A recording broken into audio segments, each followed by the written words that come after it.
गोपी को साधु की सलाह। नंदापुर नामक एक गांव में गोपी नाम का एक लड़का रहता था। वो बहुत कामचोर था। वो हर काम को आसानी से बिना मेहनत के करना चाहता था। मेहनत का काम उसे बहुत मुश्किल लगता था। उसे घूमना फिरना और मस्ती करना बहुत पसंद था। वो हमेशा गांव के बच्चों के साथ फिरता रहता था। उसके माँ बाप उसके लिए बहुत चिंतित थे। वो बस अपने बच्चे को सुधरता देखना चाहते थे। एक दिन उसे गांव में एक साधु मिला। साधु को गोपी के बारे में पता था। उसे सुधरने के लिए उसने उसे एक सलाह दी।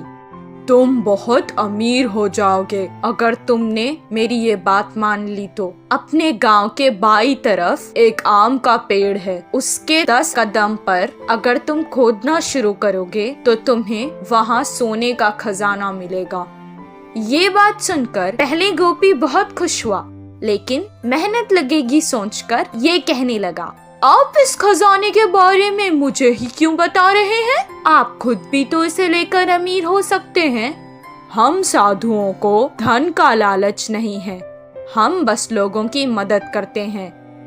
इतना कहकर वो वहाँ से चला गया। गोपी कहने लगा कि उस खजाने के लिए पता नहीं कितना खोदना पड़ेगा, और अगर इतनी मेहनत के बाद भी खजाना अगर नहीं मिला तो सब बेकार हो जाएगा।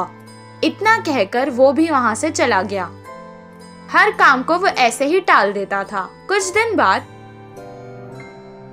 गांव में पानी बंद हो गया। गांव वाले पानी की तलाश में हर कोशिश करने लगे। कितनी सारे कुएं खोदने के बाद भी उन्हें पानी नहीं मिला। उस समय गोपी को साधु की बात याद आ गई।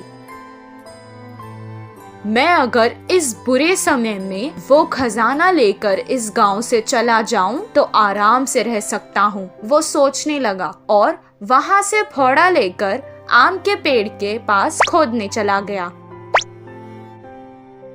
कितना खोदने पर भी उसे खजाना नहीं मिला, लेकिन गांव की ऐसी हालत देखकर उसने खोदना बंद नहीं किया। खजाना लेकर यहाँ से चला जाने की लालच में वो खोदता ही गया। 4 दिन तक खोदने के बाद उसके पैरों के नीचे उसे पानी महसूस हुआ। कुछ देर बाद उस घड़े में पानी भरने लगा। वो तुरंत उस घड़े से बाहर निकल गया। पानी कुएं की तरह उस घड़े में भर गया। इस बात का पता गांव में लगते ही सारे गांव वाले आकर उस कुएं को देखने लगे। गांव वालों की जान बचाने के लिए सबने उसे कुछ न कुछ उपहार भी दिया। मेहनत के बाद शाबाशी के साथ साथ उसे इनाम में मिला, जिससे वो बहुत खुश हुआ और इस दिन से वो मेहनत के काम करने लगा। गोपी के कुएं से उस गांव की परेशानी भी खत्म हो गई और सब खुशी खुशी रहने लगे।